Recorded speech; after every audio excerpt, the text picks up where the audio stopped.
Welcome back to SS2 Digital Learning. Today in this class we are going to learn an interesting topic: how to make combination of two simple sentences into one complex sentence using adjective clause or relative clause. So without any delay, let's get started. Combination of two or more simple sentences into one complex sentence অর্থাৎ দুই বা তার বেশি simple সেন্টেন্সকে কেমন করে আমরা একটা complex সেন্টেন্সে তৈরি করব। তো কমপ্লেক্স মানে কি না, কমপ্লেক্স মানে হচ্ছে জটিল। তো কমপ্লেক্স সেন্টেন্স তৈরি করার বেশ কয়েকটি নিয়ম বা পদ্ধতি আছে, সেই নিয়ম অনুযায়ী কমপ্লেক্স সেন্টেন্স তৈরি করা হয়, যেমন করে সিম্পল সেন্টেন্সগুলো আমরা তৈরি করছিলাম। তো আজকে আমরা শিখব যে একটা কমপ্লেক্স সেন্টেন্স তৈরি করব কেমন করে অ্যাডজেক্টিভ ক্লজ এর মাধ্যমে, অর্থাৎ অ্যাডজেক্টিভ ক্লজ এর মাধ্যমে কেমন করে বা অ্যাডজেক্টিভ ক্লজ যুক্ত করে কেমন করে আমরা একটা কমপ্লেক্স সেন্টেন্স তৈরি করব, সেটা আমরা শিখব। তো প্রথমে আমরা জানব যে অ্যাডজেক্টিভ ক্লজ কী। না অ্যাডজেক্টিভ ক্লজ কী না, অ্যাডজেক্টিভ ক্লজ হচ্ছে বাক্যে অ্যাডজেক্টিভের মতো কাজ করে, অর্থাৎ একটা সেন্টেন্স বা বাক্যে অ্যাডজেক্টিভ যেমনভাবে কাজ করে। অর্থাৎ অ্যাডজেক্টিভ কী না, অ্যাডজেক্টিভ হচ্ছে নাউন বা প্রোনাউনকে যে ওয়ার্ডটা কোয়ালিফাই করে সেটাই হচ্ছে অ্যাডজেক্টিভ। তো অ্যাডজেক্টিভ ক্লজ কি না, অ্যাডজেক্টিভ ক্লজ আমরা যে অংশে ব্যবহার করব বা যে অংশে অ্যাডজেক্টিভ ক্লজ আমরা ব্যবহার করব ঠিক তার আগের নাউন বা প্রোনাউনকে সেই ক্লজটা কোয়ালিফাই করবে, অর্থাৎ অ্যাডজেক্টিভের মতো কাজ করবে, যেটাকে বলা হচ্ছে, অর্থাৎ ওই নাউন বা প্রোনাউনটার একটা নাম আছে অ্যাডজেক্টিভ ক্লজ। যে নাউন বা প্রোনাউনকে কোয়ালিফাই করে সেটাকে বলা হয় অ্যান্টিসিডেন্ট। তাহলে আমরা কি জানলাম যে অ্যাডজেক্টিভ ক্লজ কী না, অ্যাডজেক্টিভ ক্লজ হচ্ছে বা একটা সেন্টেন্স বা বাক্যে অ্যাডজেক্টিভ যেমন কাজ করে, অর্থাৎ কোনো নাউন বা প্রোনাউনকে কোয়ালিফাই করে, অ্যাডজেক্টিভ ক্লজটাও ঠিক সেরকম তার আগের যে নাউন বা প্রোনাউনকে কোয়ালিফাই করবে এবং যে নাউন বা প্রোনাউনটাকে কোয়ালিফাই করে সেটাকে বলা হচ্ছে অ্যান্টিসিডেন্ট। তো অ্যাডজেক্টিভ ক্লজটা কি সেটা একটু জেনে নিই। বেশ, অ্যাডজেক্টিভ ক্লজ কি না, অ্যাডজেক্টিভ ক্লজ হচ্ছে বাক্যে অ্যাডজেক্টিভের মতো কাজ করে, যেটা আমি আগে বললাম। আরেকটা কি, একটি বাক্যে অ্যাডজেক্টিভ যেমন নাউন বা প্রোনাউনকে কোয়ালিফাই করে ঠিক তেমনি অ্যাডজেক্টিভ ক্লজ বাক্যে নাউন বা প্রোনাউনের সম্বন্ধ স্থাপন করে বা নাউন বা প্রোনাউনকে কোয়ালিফাই করে। যেটা আমি বললাম যে অ্যাডজেক্টিভ ক্লজ বাক্যের যে অংশে বসবে ঠিক তার আগের নাউন বা প্রোনাউনকে কোয়ালিফাই করবে, অর্থাৎ নাউন বা প্রোনাউনের সম্পর্কে কিছু বলবে। যে নাউন বা প্রোনাউনকে কোয়ালিফাই করবে সেই নাউন বা প্রোনাউনটাকে বলা হচ্ছে অ্যান্টিসিডেন্ট। এরপর আমরা শিখব যে অ্যাডজেক্টিভ ক্লজ যোগে কেমন করে কমপ্লেক্স সেন্টেন্স তৈরি করা হয়। তো অ্যাডজেক্টিভ ক্লজ তৈরি করতে হয় বেশ কয়েকটি কনজাংশন যুগে। তো সেই কনজাংশনগুলো আগে আমরা জানব যে সে কোন কনজাংশনগুলো। না প্রথম হচ্ছে হু যোগে। হু যোগে আমরা কমপ্লেক্স সেন্টেন্স তৈরি করতে পারবো এবং সেই কমপ্লেক্স সেন্টেন্সটা হবে অ্যাডজেক্টিভ ক্লজ যোগে। তো কখন হু আমরা ব্যবহার করব না, হু ব্যবহার করব কে অর্থে, অর্থাৎ কে যখন বোঝানো হবে, অর্থাৎ যখন কে বোঝাতে বা কে অপশন আসবে তখন আমরা হু ব্যবহার করব। তো হু ব্যবহার করব আমরা কেবলমাত্র পার্সনের ক্ষেত্রে, অর্থাৎ কোনো ব্যক্তির ক্ষেত্রে আমরা হু ব্যবহার করব, পার্সনের ক্ষেত্রে কেবলমাত্র আমরা হু ব্যবহার করব। তো চলো কীরকম একটা এক্সাম্পল দেখি। রবি ইজ এ গুড বয়, রবি হয় ভালো ছেলে। He belongs to a good family, সে একটা ভালো ফ্যামিলি থেকে এসেছে। তাহলে এখানে Rabi is a good boy, he belongs, he বলতে কাকে বোঝানো হচ্ছে, বা এই যে দ্বিতীয় সেন্টেন্সটা কার উদ্দেশ্যে বলা হচ্ছে যে হি বিলংস টু, হি বলতে কাকে বোঝানো হচ্ছে না, ঠিক দেখো বয়টার সম্পর্কে বলা হচ্ছে। যে বয়টা কেমন না, বয়টা হচ্ছে he belongs to a good family, সে একটা ভালো পরিবার থেকে এসেছে। তাহলে আমাকে কি করতে হবে না, এই যে দ্বিতীয় সেন্টেন্সে কার উদ্দেশ্যে কথাটা ব্যবহার করা হচ্ছে বা কার সম্পর্কে বলা হচ্ছে, যার সম্পর্কে বলা হচ্ছে তার প্রোনাউনটাকে হটাতে হবে, অর্থাৎ তার প্রোনাউনটাকে, তার পরিবর্তে যে প্রোনাউনটা ব্যবহার করা হয়েছে সেই প্রোনাউনটাকে সরিয়ে ফেলতে হবে এবং তার পরিবর্তে ক্লজ বসাতে হবে। কার পরে ক্লজ বসাবো না, যে নাউন বা প্রোনাউনটা সম্পর্কে বলা হচ্ছে ঠিক তারপরে। তাহলে এখানে কী বলছে, Rabi is a good boy, he belongs to a good family. তাহলে এখানে কি না, এখানে কার সম্পর্কে বলা হচ্ছে না, এখানে রবির সম্পর্কে বলা হচ্ছে যে রবি কেমন না, রবি হয় একজন ভালো ছেলে, সে কোথা থেকে এসেছে না, গুড ফ্যামিলি থেকে এসেছে। তাহলে পুরো ঘটনাটা কার সম্পর্কে বলা হচ্ছে, রবির সম্পর্কে। তাহলে রবির পরে আমাকে ক্লজ বসাতে হবে। তাহলে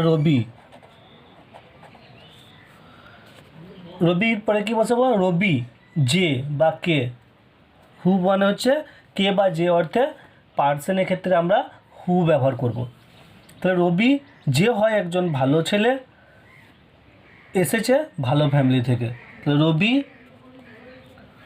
হু ইজ এ গুড বয়, তাহলে রবির পরে ক্লজ বসালাম, হু ইজ এ গুড বয়। তাহলে রবিটা এখানে কি না, রবিটা এখানে হলো অ্যান্টিসিডেন্ট। তাহলে রবি হু ইজ এ গুড বয় কমা দিয়ে তারপর বাকি যে অংশটা সেটা belongs to a good family. তাহলে কখন আমরা হু ব্যবহার করলাম না, যখন কে বা যে বোঝানো হবে এবং সেটা পার্সন হতে হবে, অর্থাৎ ব্যক্তি হতে হবে। এখানে রবি কি, রবি হচ্ছে একটা পার্সন বা ব্যক্তি, সেই জন্য রবির পরে আমরা হু ব্যবহার করলাম। তাহলে হুটা কাকে কোয়ালিফাই করছে না, বাক্যের যে নাউন বা প্রোনাউন সেই নাউন বা প্রোনাউনকে কোয়ালিফাই করছে, অর্থাৎ রবি এখানে নাউনটাকে কোয়ালিফাই করছে। তাহলে আমরা কি জানি যে অ্যাডজেক্টিভ ক্লজ সবসময় কোনো নাউন বা প্রোনাউনকে কোয়ালিফাই করবে, তার কারণ হচ্ছে অ্যাডজেক্টিভ ক্লজের কাজ হচ্ছে অ্যাডজেক্টিভের মতো কাজ করা। অ্যাডজেক্টিভের কাজ কি, অ্যাডজেক্টিভের কাজ হচ্ছে কোনো নাউন বা প্রোনাউনকে কোয়ালিফাই করা। তাহলে এখানে আমরা এই হুটাকে কী হিসাবে পেলাম না, অ্যাডজেক্টিভের মতোই কাজ করছে। তাহলে রবি যে হয় একজন ভালো ছেলে, এসেছে একটা ভালো পরিবার থেকে। ওকে, এরপর আমরা শিখব হুম যোগে কখন কমপ্লেক্স সেন্টেন্স তৈরি করব। হুম মানে কি না, কাকে বা যাকে। হুম মানে হচ্ছে কাকে বা যাকে। কখন ব্যবহার করব না, এটাও পার্সনের ক্ষেত্রে যখন কাকে বা যাকে ব্যবহার করা হবে তখন আমরা হুম যোগে অ্যাডজেক্টিভ ক্লজ তৈরি করব। তো চলো একটা এক্সাম্পল দেখি।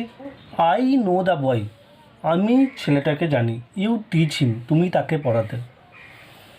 তাহলে আমি ছেলেটাকে জানি, ইউ টিচ হিম, তুমি তাকে পড়াতে। তো এখানে কার সম্পর্কে বলা হচ্ছে না, এখানে দেখো দ্য বয়টার সম্পর্কে বলা হচ্ছে। আই নো দ্য বয়, আমি ছেলেটাকে জানি। ইউ টিচ হিম, তুমি তাকে পড়াতে। তাহলে দ্বিতীয় সেন্টেন্সে কোন প্রোনাউনটা দ্বারা দ্য বয়টাকে উল্লেখ করা হচ্ছে, ইউ টিচ হিম, তুমি তাকে। তাহলে কাকে পড়াতে, তাকে। তাহলে এই হিম প্রোনাউনটা দিয়ে দ্য বয়টার সম্পর্কে বলা হচ্ছে। তাহলে এই হিমটাকে আর ব্যবহার করা যাবে না, হিমের পরিবর্তে আমি ক্লজ বসাবো। ক্লজটা কোথায় বসাবো না, ঠিক নাউনটার পরে, অর্থাৎ দ্য বয়টার পরে আমাকে ক্লজ বসাতে হবে। তাহলে কীরকম মিনিংটা হবে দেখো, আমি ছেলেটাকে জানি যাকে তুমি পড়াতে। আমি ছেলেটাকে জানি যাকে তুমি পড়াতে। তাহলে হুম মানে কি না, হুম মানে হচ্ছে কাকে বা যাকে, অর্থাৎ কাকে বা যাকে বোঝাতে আমরা অ্যাডজেক্টিভ ক্লজ তৈরি করতে হুম ব্যবহার করব। তাহলে এখানে হুম ব্যবহার করতে পারছি যেহেতু কাকে বা যাকে ব্যবহার করতে হচ্ছে, সেই জন্য আই নো দ্য বয়, আমি ছেলেটাকে জানি যাকে তুমি পড়াতে। হিমটা কেন বাদ গেল, যেহেতু দ্য বয়টার সম্পর্কেই এই হিম প্রোনাউনটা দ্বারা দ্বিতীয় সেন্টেন্সে এক্সপ্রেস বা প্রকাশ করা হচ্ছিল, সেই জন্য। তাহলে আই নো দ্য বয়, আনসারটা কী হলো তাহলে, আই নো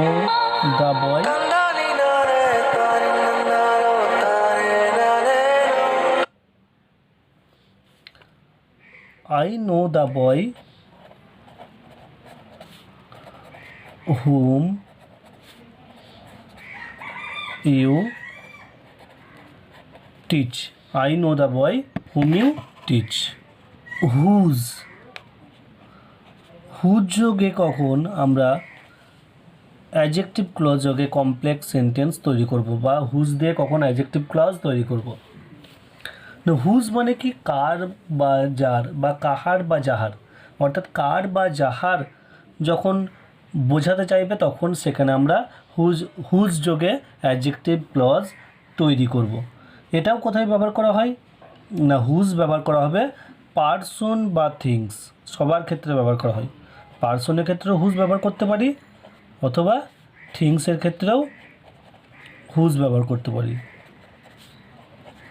পার্সন অথবা থিংসের ক্ষেত্রে আমরা হুজ ব্যবহার করতে পারি। হুজ মিনিং কি না কাহার বা যাহার অর্থে হুজ ব্যবহার করব। তো চলো একটা এক্সাম্পল দেখি। দিস ইজ দ্য বয়, এই হয় ছেলেটি, হিজ মাদার ডায়েড ইয়েস্টারডে, এই হয় ছেলেটি যার মা গতকাল মারা গেছে। তাহলে এখানে বাক্যের প্রথম সেন্টেন্সে বাক্যের নাউনটাকে this is the boy, the boy ছেলেটি, হিজ মাদার ডায়েড ইয়েস্টারডে। তো দ্বিতীয় সেন্টেন্সে কোন ওয়ার্ডটার দ্বারা দ্য বয়টাকে এক্সপ্রেস করছে, দিস ইজ দ্য বয়, এই হয় ছেলেটি, হিজ মানে তার, তাহলে এই যে প্রোনাউন হিজ, এই হিজটার দ্বারা দ্য বয়টার সম্পর্কে প্রকাশ করতে হচ্ছে। তাহলে দ্বিতীয় সেন্টেন্সে হিজটাকে অমিট করতে হবে, রিমুভ করে তার পরিবর্তে ক্লজ বসাতে হবে। তাহলে যদি মিনিংটা করা হয়, এই হয় ছেলেটি যার মা গতকাল মারা গিয়েছে, তাহলে দিস ইজ দ্য বয়, এই হয় ছেলেটি যার মা, তাহলে হুজ কখন ব্যবহার করা হয় কার বা যার অর্থে, আর কখন পার্সন বা থিং যাই হোক।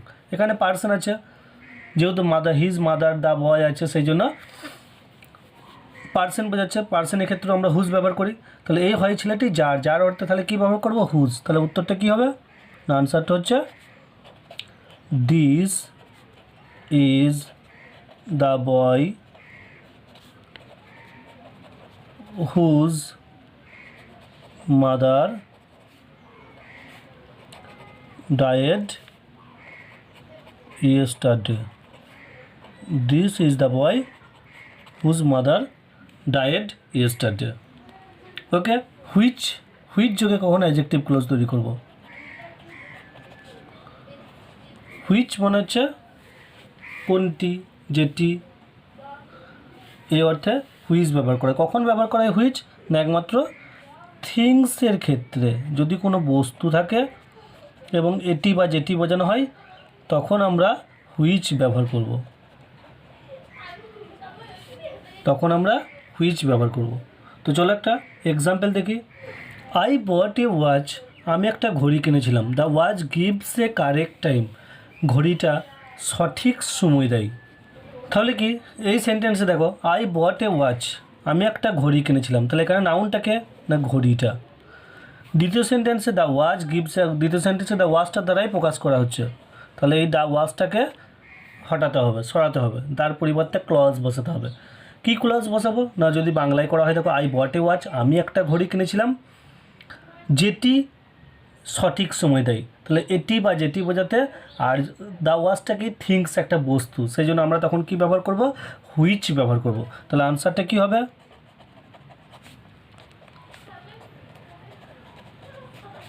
I bought A watch which gives a correct time। তাহলে এখানে হুইচ, এই হুইচ অ্যাডজেক্টিভটা ক্লজটা, অ্যাডজেক্টিভ ক্লজটা কাকে কোয়ালিফাই করছে না, দেখো আগের যে নাউন এ ওয়াচ, সেই ওয়াচকে কোয়ালিফাই করছে। আগে দেখো হুজ, এই অ্যাডজেক্টিভ ক্লজটা কাকে কোয়ালিফাই করছে, আগের যে নাউন দ্য বয়টাকে কোয়ালিফাই করছে। আই নো দ্য বয় হুম, এই হুম অ্যাডজেক্টিভ ক্লজটা কাকে কোয়ালিফাই করছে, দ্য বয়টাকে কোয়ালিফাই করছে।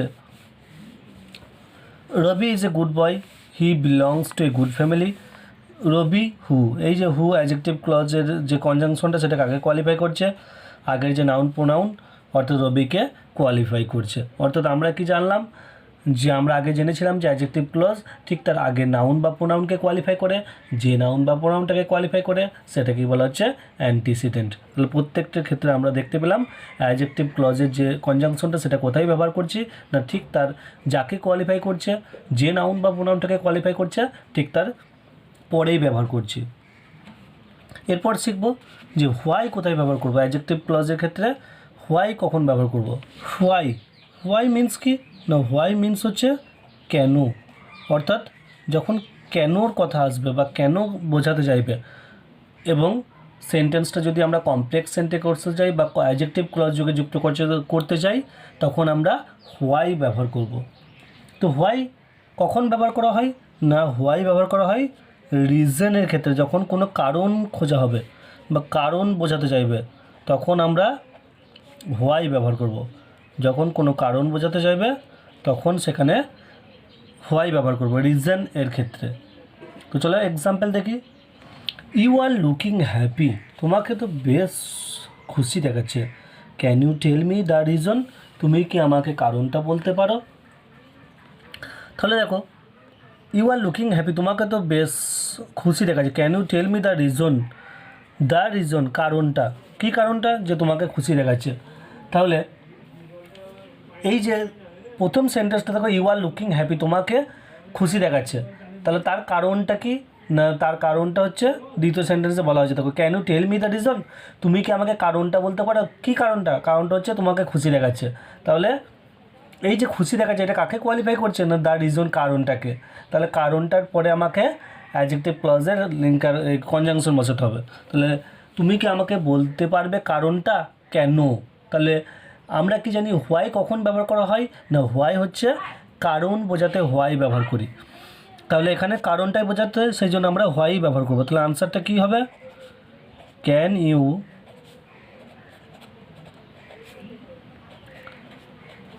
টেল me the reason, can you tell me the reason why you are looking happy, can you tell me the reason why you are looking happy. তো এখানে তাহলে the রিজনটা কি না, কেন ইউ আর লুকিং হ্যাপি। তাহলে এই যে অ্যাডজেক্টিভ ক্লজটা, এই অ্যাডজেক্টিভ ক্লজটা কাকে কোয়ালিফাই করলো না, আগের যে নাউন বা প্রোনাউন সেই নাউন বা প্রোনাউনটাকে কোয়ালিফাই করলো। এরপর শিখবো হোয়ার কোথায় ব্যবহার করি। যে অ্যাডজেক্টিভ ক্লজের ক্ষেত্রে হোয়ার কোথায় ব্যবহার করব না, হোয়ার মানে হচ্ছে কোথায় বা যেথায়, অর্থাৎ কোথায় বা যেথায় অর্থে যদি ওই কোথায়টা দ্বারা আগের নাউন বা প্রোনাউনকে কোয়ালিফাই করে তখন আমরা সেখানে অ্যাডজেক্টিভ ক্লজ ব্যবহার করব। তো চলো হোয়ার কোথায় ব্যবহার করা হচ্ছে। তাহলে না, হোয়ার হচ্ছে প্লেস অর্থে হোয়ার ব্যবহার করা হয়, অর্থাৎ কোনো জায়গার ক্ষেত্রে বা জায়গার সম্পর্কে কিছু যখন বোঝানো হবে এবং সেটা যদি আমরা অ্যাডজেক্টিভ ক্লজে করতে চাই তখন সেখানে আমরা হোয়ার দিয়ে তৈরি করব। প্লেসের ক্ষেত্রে হোয়ার ব্যবহার করা হচ্ছে। তো চলো একটা এক্সাম্পল দেখি। দিস ইজ দ্য টাউন, এই হয় শহরটি। Nehru was born here, Nehru এখানে জন্মেছিল। তাহলে দিস ইজ দ্য টাউন, এই হয় শহরটি। Nehru was born here, Nehru এখানে জন্মেছিল। তাহলে প্রথম সেন্টেন্সে কার জন্য বলা হচ্ছে দ্য টাউন, শহরটা, নাউনটা সম্পর্কে। দ্বিতীয় সেন্টেন্সে কোন ওয়ার্ডটা দ্বারা টাউনটা সম্পর্কে বলা হয়েছে, নেহেরু ওয়াজ বর্ন হিয়ার। এই হিয়ার যে অ্যাডভার্ব সেই অ্যাডভার্বটা দ্বারা বোঝানো হয়েছে। তাহলে এই হিয়ারটাকে হটাতে হবে বা সরাতে হবে, এর পরিবর্তে ক্লজ বসাবো, ক্লজের কনজাংশন বসাতে হবে। তাহলে কি হবে, এই হয় শহরটি যেখানে নেহেরু জন্মেছিলেন, তাই তো।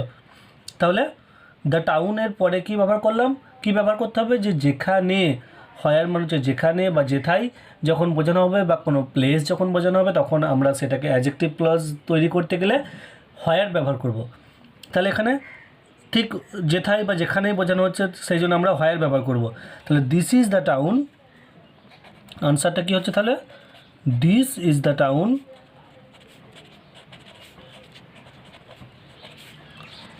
হোয়ার নেহেরু ওয়াজ বর্ন। আর কিন্তু হেয়ারটা হবে না, তার কারণ হচ্ছে হেয়ারটার পরিবর্তে আমি ক্লজ বসাচ্ছি। তাহলে হোয়ার নেহেরু ওয়াজ বর্ন, এই যে অ্যাডজেক্টিভ ক্লজটা সেটা কাকে কোয়ালিফাই করছে, দ্য টাউনটাকে। আর সেই জন্যই যেহেতু অ্যাডজেক্টিভ ক্লজ বাক্যের যে নাউন বা প্রোনাউনের সঙ্গে একটা সম্বন্ধ স্থাপন করে, সেই জন্য অ্যাডজেক্টিভ ক্লজে আর একটা নাম আছে যেটাকে বলা হচ্ছে রিলেটিভ ক্লজ। অ্যাডজেক্টিভ ক্লজের ক্ষেত্রে হাউ কোথায় ব্যবহার করব না, হাউ মানে কি কেমন বা যেমন। হাউ কোথায় না কোনো কিছু ম্যানার বা ভাবভঙ্গি বোঝাতে, কোনো কিছু ম্যানার বা ভাবভঙ্গি বোঝাতে হাউ ব্যবহার করব। হাউ মানে কি কেমন বা যেমন, অর্থাৎ যখন কোনো কেমন বা যেমন বোঝানো হবে তখন অ্যাডজেক্টিভ ক্লজ তৈরি করতে গেলে আমরা হাউ কনজাংশন যোগ করে তৈরি করব। তো কীরকম একটা এক্সাম্পল দেখি। ইউ গট গুড মার্কস, তুমি ভালো নাম্বার পেয়েছো। Can you tell me the method, তুমি কি আমাকে পদ্ধতিটা বলতে পারবে। তাহলে তুমি যে ভালো নাম্বার পেয়েছো তার যে পদ্ধতিটা, দ্য মেথড, দ্য মেথড এখানে নাউন। দ্য মেথড কী মেথড না তুমি ভালো নাম্বার পেয়েছো, তাহলে দ্য মেথডের পরে আমাকে ক্লজ এর কনজাংশন বসাতে হবে এবং সেইভাবে অ্যাডজেক্টিভ ক্লজটা তৈরি করতে হবে। যেহেতু দ্য মেথডের জন্যই প্রথম সেন্টেন্সে বলা হয়েছে can you tell me the method, পদ্ধতিটা বলতে পারবে। পদ্ধতিটা কি না তুমি ভালো নাম্বার পেয়েছো। তাহলে আমরা যেমন দেখবে দ্য রিজন ছিল, দ্য রিজনের ক্ষেত্রে কি ব্যবহার করেছিলাম না সেখানে হোয়াই ব্যবহার করেছিলাম। আর যখন কোনো ম্যানার বা ভঙ্গি বা পদ্ধতি কিছু বোঝাতে চাইবে তখন সেখানে আমরা কি ব্যবহার করব, হাউ। তাহলে উত্তরটা কি হবে না আনসারটা হবে যে তুমি কি আমাকে পদ্ধতিটা বলতে পারবে কেমন করে তুমি ভালো নাম্বার পেয়েছো। তাহলে কি হবে can you tell me the method how, কেমন করে, হোয়াই হবে না কিন্তু। দ্য রিজন যদি কারণ খোঁজা হতো তখন সেখানে আমরা হোয়াই ব্যবহার করতাম। আর এখানে কী চাইছে ম্যানার, ভঙ্গিমা বা কেমন করে, সেই জন্য হাউ ব্যবহার করছি। How you got good marks.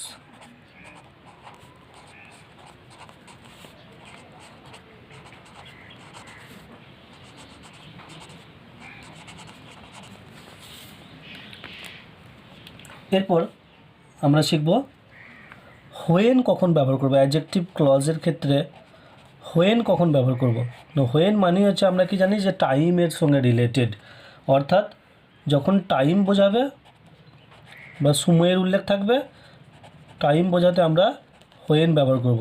সময় বোঝাতে বা টাইমের ক্ষেত্রে আমরা হোয়েন ব্যবহার করছি। তো হোয়েন কখন ব্যবহার করব না, অ্যাডজেক্টিভ ক্লজের ক্ষেত্রে কনজাংশন হিসেবে হোয়েন তখনই ব্যবহার করব না যখন কখন বা যখন ইত্যাদি বোঝাবে তখন সেখানে আমরা হোয়েন ব্যবহার করছি, অর্থাৎ সময়ের উল্লেখ থাকতে হবে অবশ্যই। তো চলো একটা এক্সাম্পল দেখি। My mother will come from the market, যে আমার মা বাজার থেকে আসছে। I don't know the time, আমি সময়টা জানি না। তাহলে সময়ের উল্লেখ আছে, অ্যাডজেক্টিভ ক্লজ দিয়ে তৈরি করব। কেন তৈরি করব না, যেহেতু সময়টার সম্পর্কে কিছু বলা হচ্ছে সেই জন্য নাউনটার সম্পর্কে কিছু বলা হচ্ছে যে আমি সময়টা জানি না। কোন সময়টা জানি না, যে কখন আমার মা বাজার থেকে আসবে। তাহলে কি হবে, আমি জানি না যে, আমি জানি না সময়টা কখন। তাহলে এই যে হোয়েন অ্যাডজেক্টিভটা ব্যবহার করছি, বা when my mother will come from the market, যে আমার মা কখন বাজার থেকে আসবে সেই সময়টা, অর্থাৎ দ্য টাইমটার সম্পর্কে কিছু বলা আছে। দ্য টাইমটা কি নাউন, নাউনের সম্পর্কে যেটা কিছু বলা হবে যে ক্লজে সেটাকে অ্যাডজেক্টিভ ক্লজ হবে। তাহলে আনসারটা কী হবে, আমি সময়টা জানি না, I don't know the time, আমি সময়টা জানি না। হোয়েন কখন, my mother will come from the market.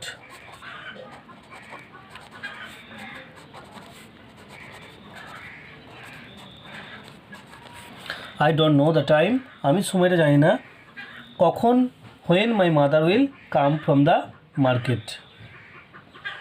তো এই হচ্ছে অ্যাডজেক্টিভ ক্লজে এই যে কনজাংশনগুলো আমি বললাম, এই কনজাংশনগুলো যোগে তৈরি করা হয়।